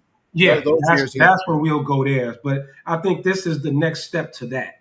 So I think going into by the end of this season, there's going to be talked about in the top tiers, all that completion percentage and all these other little things that they try to, I'm not going to say nitpick, but they kind of like throw out there to kind of pull the expectations back a little bit. I think he's going to answer all those questions. So he'll be up there. I'm not going to say like Josh Allen and those guys, but right there, like literally right there at that tier. But I mean, what else does he have to do? If he starts hitting those boring routes, the layups, what else is there for him to do? Because we've seen him do the incredible, we've seen him do the unbelievable. Mm-hmm. So when he starts getting boring, and he starts, one of the things that I've said repeatedly is like when he gets to the Tom Brady, that boring status where we've seen where Tom Brady goes down and doesn't throw a ball more than 15 yards. It's a 10-yard slant, a 5-yard in, a quick hitch, a this, a that, and just goes down the field like a hot knife through butter. Excuse me. And when he gets that and is comfortable doing that, yeah. I mean, put on top of that the running game. I mean, man, bingo, yes, like that running game, and to be able to come out of that play action like that, there's going to be so many opportunities for him. But like you said, it's going to be those little boring plays and that's going to change the completion percentage, and those numbers are going to go. We're not worried about him hitting 4,000. We know he's going to hit 4,000. Like that's not even. I don't think anyone's concerned with that. Like he's going to be the first 4,000-yard Bears passer. We know that, but it's like you hit it right on the head. Those little small things that he's going to be willing to do, and he has a better understanding of, and what the running game is going to open up. I mean, we could worry about the left tackle with the pass blocking and everything, but one thing I'm not worried about this run game. We haven't had to see Swift, but they say he looks great in camp. Mm-hmm. Mononga's going to be fine. We saw what the running game did last year. That's going to open up so much for Caleb, man. Like the sky's the limit. Sky's the limit. That's the thing one of the things that's got me most excited is that running game, because of the fact that you have to address it. You have to address the 13 personnel. Yep. Dude, 13. So you're screwed. Ben Johnson's sitting there petting his cat like, because what do you do in 13 personnel is you're bringing a heavy package on defense, Okay, well, guess what? My tight ends can go out in the flat and can go out to catch a pass. You try a linebacker staying with him. Or you want to bring a lighter package in? Okay, well, guess what? They're going to stay in. They're going to run. They're going to block your ass downfield. And we got guys who don't go down on first contact running the ball. That's what's got me so excited is that run game, which is going to dictate everything, and the fact that Ben Johnson and they'll have two plays. It could be a run play, and all of a sudden Caleb says, "Oh shit, we got a couple of light DBs. Check. Tight ends out, and now we make a big play." That's the thing that has me so excited with Ben's ability to call plays and Caleb's better understanding of the offense, because now they both talked about they're basically seeing the same thing now. He's like, make me right if I screw up, and Caleb's like, yeah, I got you. That's what's got me so fired up for this offense, because it's going to be like, we're going to get to the defense in a second, but this offense, this team is flipped. Usually it's our defense we're comfortable with and our offense we're worried about. I think now it's more our offense we're comfortable with and our defense that we're a little concerned with. It's exactly the turn of the tide, like you said. It's almost like team chess, like 2-on-2 chess. And when you get Ben and Caleb, like you just said, seeing the game exactly the same. And like you say, when Ben can put a package out there and Caleb can make a call at the line, like you said, you in 13 and you see what personnel defense has out there, and okay, we're going to check out of this run. We're going to hit Colston or Komet or Sam Ross out. We got a terrible mismatch out there. Or like you say, they have a smaller group out there, and we're going to run it down their throat, run it to Darnell Wright and Jonah Jackson's side, or Joe run behind Tony. You know what I mean? Like it's like when they're clicking like that, oh man, it's gonna be so much fun to watch. It's gonna be fun to watch. People kind of laugh at when they say they want to average 30 a game and have the most points in the league. I don't think it's that far-fetched, Shawn. I don't think it's that far-fetched of a goal. I don't. It really isn't. And to me, Lucky, I'm telling you, if he decides to do the monotonous, the boring, dude, them points are gonna come up, because next thing you know, you're gonna prep and bring in a package in a package for that, and next thing you know, boop, over the top. Because I mean, the speed that this team has, the speed, and even not even that, even if he goes to Xavier Thomas or Luther Burden, and you miss one tackle, tackle, now it's a big game, possibly a house call. That's the awesome part about this offense that I cannot wait to see. I'd love to see it now, but I'm not. I want to see it now, but I understand it. Like sometimes you don't show all you got. You know what I mean? Like you got to keep something in the book. You want to surprise Carolina that first game. Something they haven't seen. Some they can't go back to last year's tape and watch. Yeah, you want to give them some whole new look. Let's go to the defensive side of the ball. The defensive end is an area that has been getting a lot of attention due to the lack of production across from Montez Sweat, who I'm still not a big fan of, but that's another story. But there's a guy who's been showing out on that edge, and that's Jamari Croma.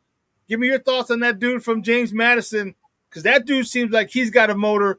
It don't stop, and he's all about getting to that quarterback. He had a nice hit on the quarterback, no penalty, drove him to the ground, didn't land on him, but his shoulder, good hit.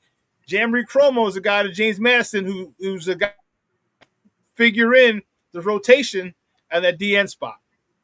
Yeah, seems like another one of those gems that Poles seems to have been finding in the late rounds or undrafted. Like he seems to find these guys that kind of get looked over, and he's another one. Croma looks like as a natural pass rusher. Like it's natural. He's like a natural pass rusher. Like I say, he has the motor. Now, as far as the read react, will he be caught like overrunning or get caught off on the play action, or can he get caught off? I think that's going to be the question, but that'll come with snaps. Being able to read react part, but the actual natural pass rush ability, the moves, the bend.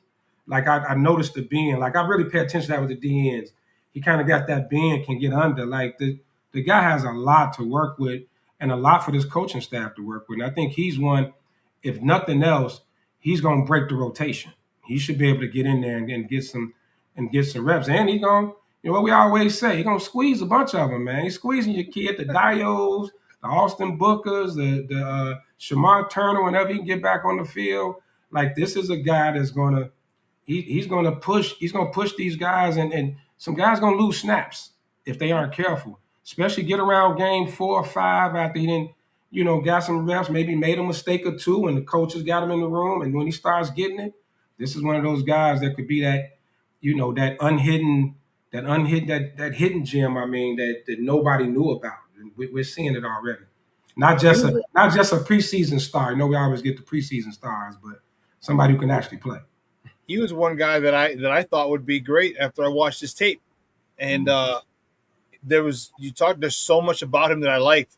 First of all, he's not frail. He's not a skinny guy. Like, he's solidly built. Good base, nice thick big thighs, no diddy. Big thighs and legs and stuff like that. So you're not just going to push him out and move him. He can get around you while engaged with a 300-pound tackle. He can still get to his meeting point, and that's impressive. And to me, that motor that just doesn't stop is another thing that's impressive. So because right away my thought went, what about a NASCAR package? Because Dio Dengbo started showing up. He was hitting. Yeah. Austin Booker. So now you got Montez Sweat. You might be able to put Jamari Chroma inside, Dio Dengbo inside, Austin Booker on the other side. Now we got 4 defensive ends in the NASCAR package in those definite passing down situations.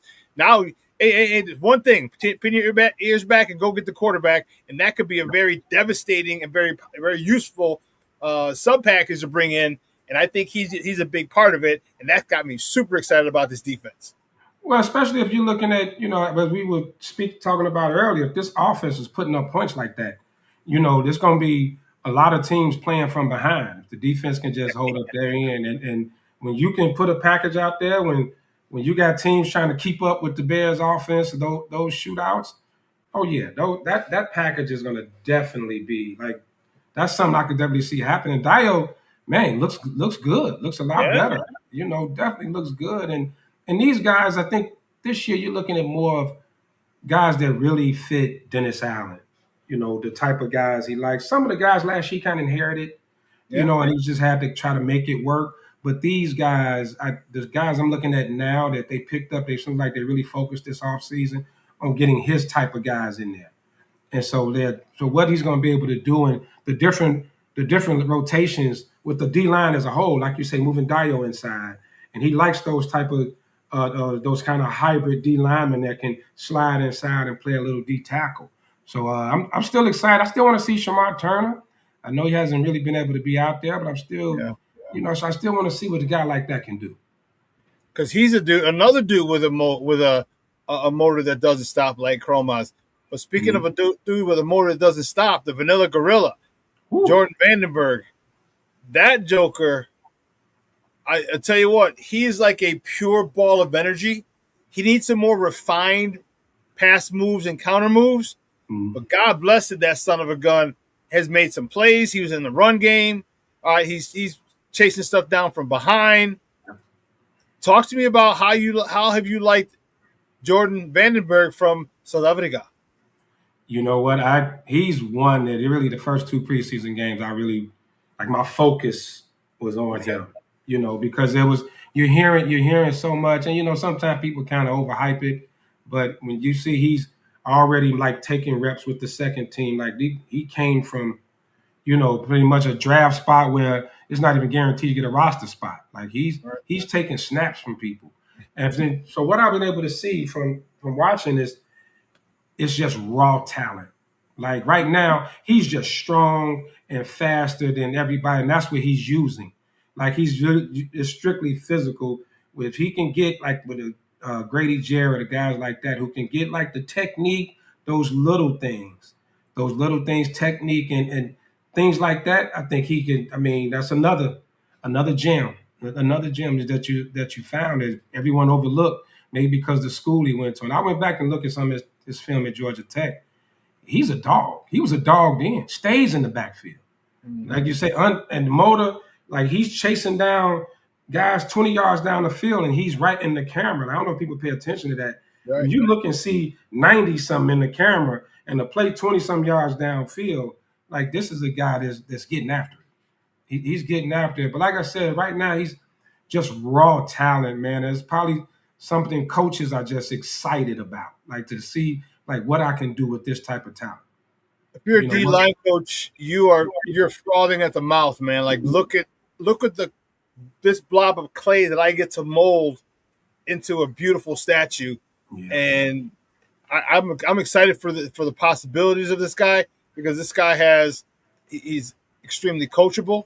Yep. He wants to be great, and man, his idol growing up, because when he was at Georgia Tech, that's when Grady Jarrett was down in Atlanta.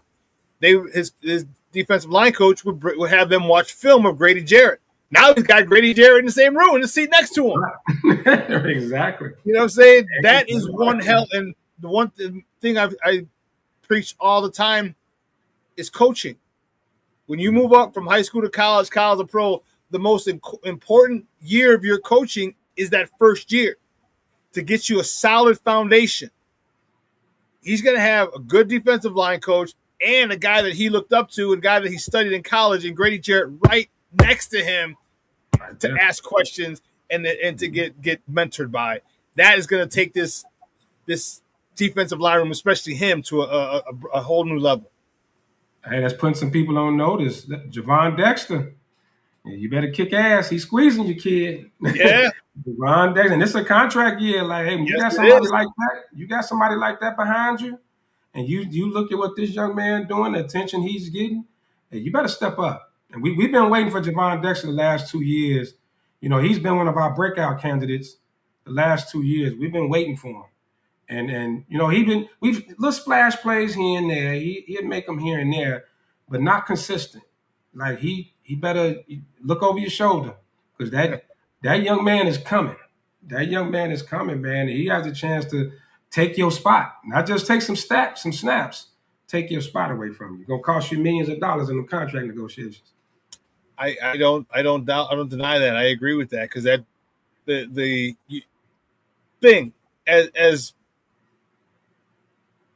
former players, it doesn't have to be just football, but as you could look in his eyes, like he is on a mission. He's on a mission to make first thing is probably to make the team, but second, he's on a mission to be a disruptor in the league. Yeah. And you see it. He's got that focus. He's got that.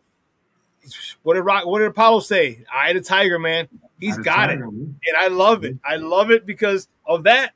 There's that hunger, that desire to get to be the best and to learn. And then you got one of your college your idols that you looked up to in college right next to you. Yeah, and it couldn't be a better situation for him or this D line. Well, like you said, Shawn, you look in the eyes. You know, I played quarterback, so there's certain D linemen. You saw their eyes, you like block him, like whatever we got to do. Block that dude right there. Like, you calling out your rep, you like, oh man, you calling your cadence, and certain guys you can kind of see their eyes. You don't want to see that big dude over there. Those type of eyes there, that's gonna make you go talk to the old coordinator, like, hey, look, man, let's make sure we put 2 on that dude right there. Like, 2 and 3-step drop only. I don't know more than 3-step drop. Yeah. Don't Mike March me. No 7-step drops. Like, I need y'all to watch this dude. Check down all day. I don't want no problems out of this one. Talk to me about the secondary. Got some new faces, got some injuries in there as well. Thieneman, is gonna make mistakes. He's a rookie, right? We got a healthy Jalen Johnson. Tyreek Stevenson will be back. But the big thing is the Kyler Gordon situation. Your thoughts on that, on his repeated injuries, his repeated soft tissue injuries, which limit him to 4 games last year, and has him not on the practice field to this point. Discouraging. I mean, and especially because we've seen when he's on the field what he can do. and the different things. And he's actually one of the when Dennis Allen first got the D coordinator job. That's one of the first names he called out was Kyler Gordon. The things he would be able to do with him, the different packages, and able to send him on blitzes and coverage, especially from that slot, which has become such an important part of the game of today's game. The slot, so to have a talent like that, so it's discouraging that he can't stay healthy, and it's not from a bad hit. It's just like he stepped wrong, and now from now understanding now it's the calf injury, and it's repeated. He's, it seemed like he worked on it all off season, and to be on the PUP list coming into is discouraging. Sounds like the coaching staff is fed up. It really does. Yeah. They sound fed. They sound so fed up, and you feel sorry for the young man. I don't know what he's doing as far as to rectify the situation. Maybe some more Pilates class. I don't know what can be done. You know what I mean? Maybe some heated yoga or something. Like, come on, man. You want to get this guy on the field, and it seems like they're going as far as they can with it because they know what he can do. They know what he can do, and they know he can be a weapon on that defense. So you're trying to give him every chance in the world. You drafted Malik Muhammad, but he's never played in the slot. So to throw him in as a rookie for someone he's never been, and we've seen some of these preseason games. Some of the other guys they're okay, but they're no Kyler Gordon. Like, that's going to be something very hard to replace. That type of skill set. You think they're grooming Malik Muhammad to take over that slot? Because remember, Kyler Gordon was getting burnt. He got his ass burned his first year. They went at him like nobody's business in the slot, and he just got better. He just got better. He understood the position better. He listened to coaching, and he became one of the best slot corners in the game. You think they are Malik Muhammad to take that spot? Yeah, they're high on him. They've been talking about him. They're extremely high on him. Sounds like, at first the thought was maybe he'll push Tariq Stevenson, but Tariq Stevenson seems to hold his own, man. I don't care what they can talk about him all they want.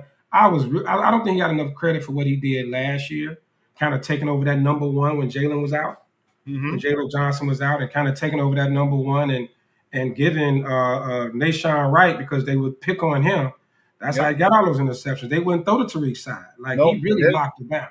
He really locked it down. So the thought, I think a lot of people thought coming in was Malik Muhammad would push him, and Tariq's coming up on a contract too. But it seems like now with this Kyler Gordon situation, hey, they're going to slide him inside. They've seen little flashes of what he can, may be able to do in there. And he's big. Malik Muhammad's he's a big corner. So to put him in that slot, that it could be a bit of a challenge trying to keep it those smaller, faster guys that are typically in the slot. But like you said, the mistakes are going to be made. But Kyler Gordon, I don't think he was a slot corner when he came in either. They moved him in. He was on the outside. He played most of it outside. It was at Washington. They moved him in, and he got picked on. All right, the offensive coordinator is like, "Oh, we got to look at the new guy." And they picked on him. They burned him. All right, and baptism under fire. And and Muhammad got burned this Saturday. So they find him, but you know what? You can it's fight or flight. You want to run, you want to fight, you want to learn, and we're going to find out what Malik Muhammad is made of if he takes these as learning experiences and gets better, or if he clams up and decides to, I can't play because they're throwing the ball at me all the time. So we'll find out. Or he mentally checks out because he's not used to playing the slot. That willingness to learn, especially if that's how I'm going to get on the field. If I have to move inside, that's how I'm going to get on the field and get reps. I'm going to do what I need to do. That's a great point. Yeah, is willingness to be flexible. I need you here. Okay, cool. That is a great point. Yeah. Well, we're going to find out, and I hope he's tough as nails and realizes that. And this is what people like that don't understand. If they move you to get you on the field, they want you on the field. Exactly. You know what I'm saying? They trust you. All right, we can't get you here, but because of what I see in you, I want you on the field, so you're going to have to do this. As opposed to, well, I'm just a corner. I'm just an outside corner. I'm just an inside corner. I'm just an outside linebacker, inside linebacker. I'm just a this or that. No, when they say, okay, well, let's get you on the field this way, damn, you better take that and run with it. They And want you on the field. They see yes, something in you. They want you on the field, and you have to be willing to do that. I mean, look at Logan Jones, the rookie center. He was a D lineman. yeah, Moved him on the not only moved him to the offensive side, the center, which is one of the hardest O-line positions it is to play, and the dude became All-American. I mean, that means, we could have put you on the bench and put you in the back or whatever, but look what happened. Wasn't that Big Cat Williams the same way, wasn't he? Big Legendary. Cat Williams. He was on the D lineman lineman first. He was a D lineman coming into the league. Yeah. Yeah. Last question before you go. We picked up Marcus Davenport. Probably for some rotational depth. Your thoughts on him? He hasn't been healthy the last couple of years, but he is a Dennis Allen guy, so he's very familiar with the offense. I mean, with the defense. Excuse me. Your thoughts on that pickup, and how much of an impact can he make if healthy? Yeah, like no harm, no foul pickup. It's not taking a huge risk, and I don't think you're bringing him into a situation where you're depending on him to get like 15 sacks. Right. Just so you want him to come in as a rotational guy when he is in there. Hopefully, he can make some splash plays and put some pressure on. Like I say, health has been the big thing with him over the last few seasons, but he's not going to be required he's not going to be required to have a lot of snaps. Right. It's just that, hey, when you get out there, and that's something I think Marcus Davenport at this point in his career can really excel at in that type of scenario. Similar to what's his name just went to Dallas, Von Miller. Von. I like Von Miller. I didn't realize last year with Washington he had like 9 sacks on like limited. Like he was only playing like 36% of the snaps. So just being able to get in there, and I think Davenport can have that type of impact if he could stay healthy. Get in there on some passing downs, like you say, rotational. Maybe give Montez Sweat a breather.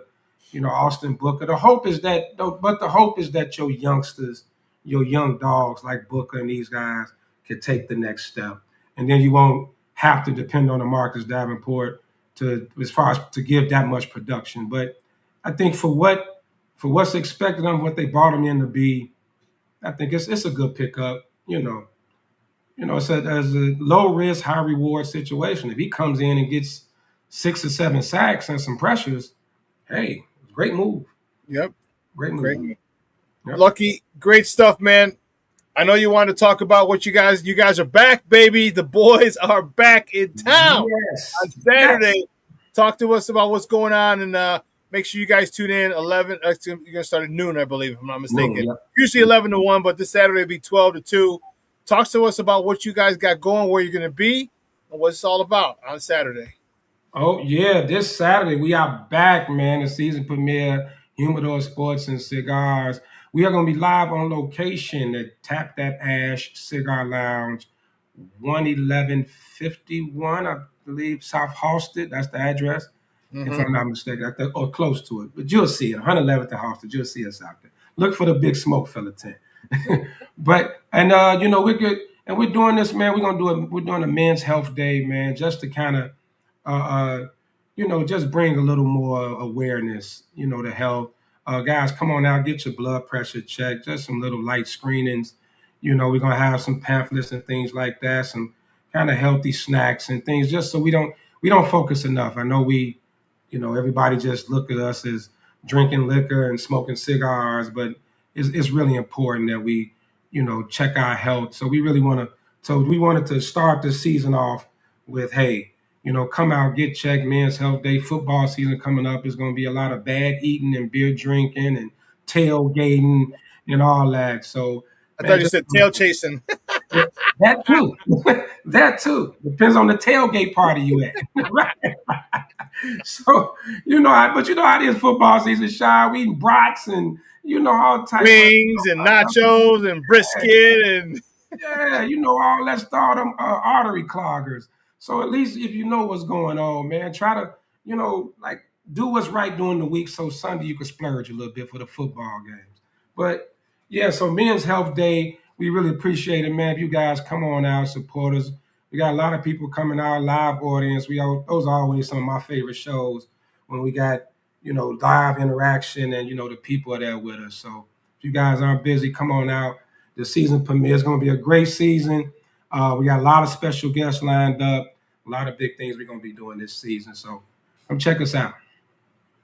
Great stuff. As I was telling Ben, I spoke to Ben this morning, and I just think that's a great idea, and that shows what we're about, just giving back to the community, looking out for your community. And, if we don't take care of ourselves, who's going to take care of us? You know what I mean? And, like this past week, last Thursday, I was at the Isaac Ian Foundation golf outing, sponsored a hole there. All right, giving back to the community and, my Hispanic, part of my Hispanic community.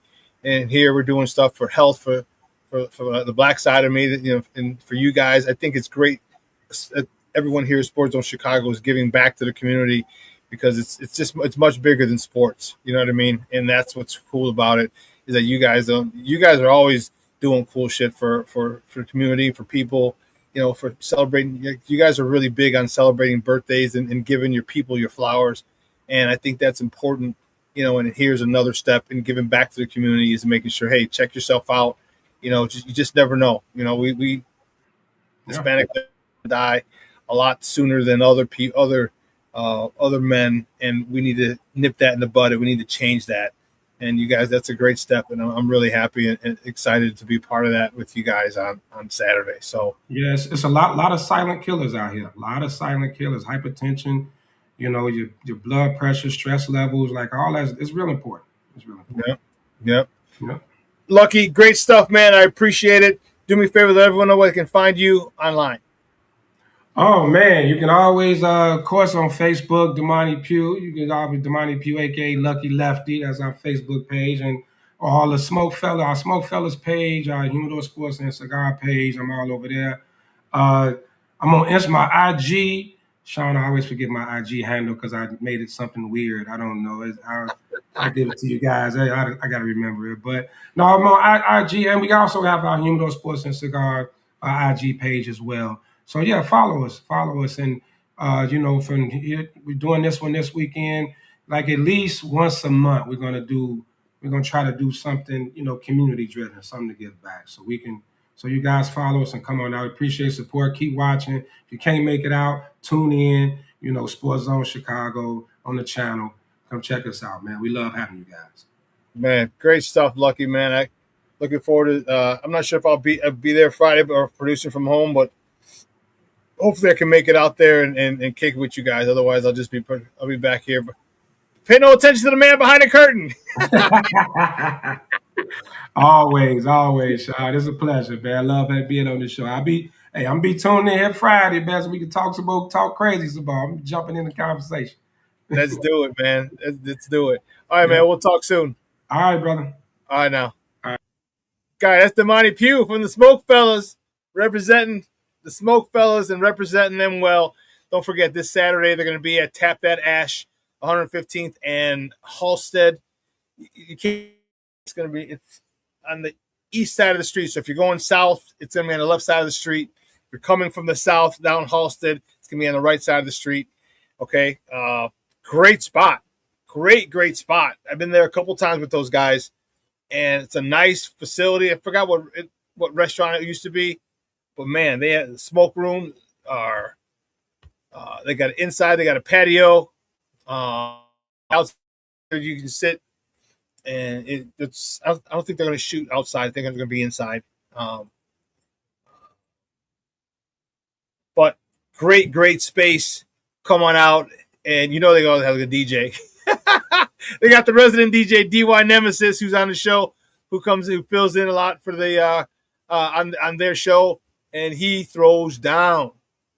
He was actually going to be one of the DJs for my birthday, the boat party. He was going to be one of the DJs because he's straight. If you house music, hip hop. If you love some old school hip hop, DY is your man. Let me tell you. So it's going to be one heck of an event on Saturday. Make sure if you can make it, come on out, man. Come on out, meet the fellas. Like I said, I'm going to try and be there. If not, I'll just produce it from the house. But it's going to be one heck of an event, and they're giving back to the community, having health screenings. All right, it's every little bit helps. And man, if you don't take care of your own people, who's going to take care of you? You know what I mean? So it's going to be one heck of an event. Be out there. All right. I might have some shirts I want to sell out there. Think I will. Some Cigar Fanatic shirts, some Sports Zone Chicago shirts. Yeah. It's going to be awesome. Awesome. But man, 2 hours is come and gone. I want to thank my guest, Gabrielle Wilkins, coming out talking White Sox baseball with me. All right. I'm sorry. First place White Sox baseball with me. Thank him for his time, as always. Stuff, great perspective. And then my guy, Damani Pugh, Lucky Lefty, Mr. It's 5 o'clock somewhere, for coming out talking Bears with me. It's, man, we're going to have a whole bunch of great new guests, old and new this season. So make sure you stay talking Bears football. All right. We're in for a good season. And let's enjoy it. And like I told you last year, let's enjoy it. All right, be where our feet are at. Okay, let's not worry about next week's game. Worry about this week's game. Okay? Let's not worry about the team we got, a couple weeks down the road. No. Okay? Worry about this week's game. And they're going to have good and bad. Good and bad weeks. Hopefully not a lot of bad weeks, but mostly good. And let's be there and let's enjoy them, because it's going to be one heck of a ride.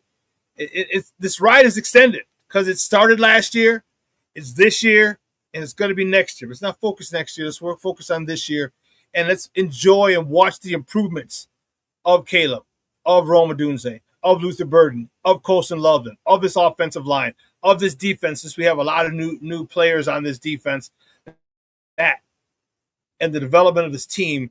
And I'll tell you what, it is going to be one exciting season if you do that. Because I tell you, I am, because I'm looking forward toward an exciting season. All right. Well, listen, I am out of here. 12:15. King Booker World checking in earlier. I saw you, Papa. He's like, I got my ticket for the roller coaster. I hear you. Come on. Hey, you should try and come out. You, Black Diamond, Mr. Southside himself. Michelle, man, you on the Southside, dog. Come on out. Cornelius, come on out on Saturday, man. Say hello to the fellas. Say hello to me if I'm able to make it. All right? Come on out. It is going to be fun. Shorty, take a quick flight in from the ATL. Why not? Quick commish. Come on in from the AZ. Come on, man. Take a quick. You got a private jet. Just hop on. Shoot. Shoot, shoot. Come on. Smoke a cigar with us and then head back.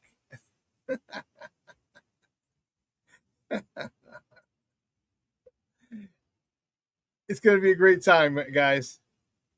And I appreciate everyone who tuned in today to rock with us.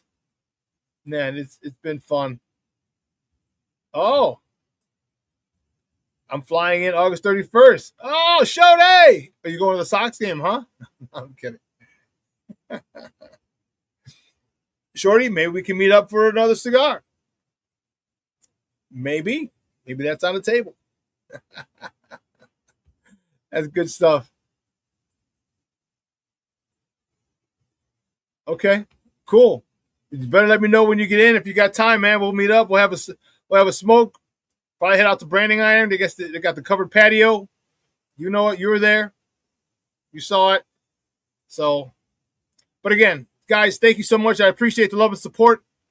Listen, let your loved ones know you love them, because tomorrow is promised to no one. Remember that. Right? Remember that. But in the meantime, get ready. Get your gear ready. Get your Sports Zone Chicago gear ready. Get your Sports Zone Chicago hats, hoodies, T-shirts. All right, your quarter zips. Get your Bears Victory Monday T-shirts. Get your Cigar Fanatic T-shirts. All right, all my cigar smokers.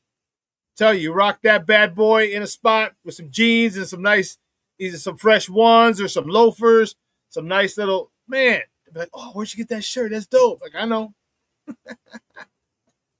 Get your Coaching Matters shirts.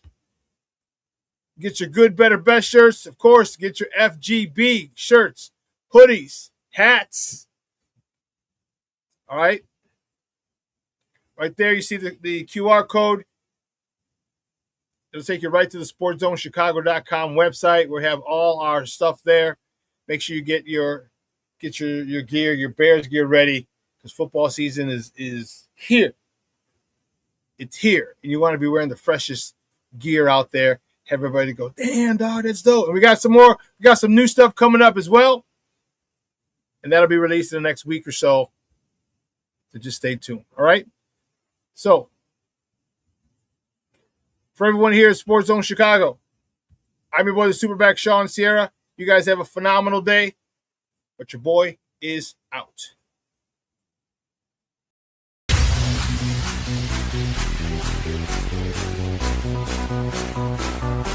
Come on, race the race.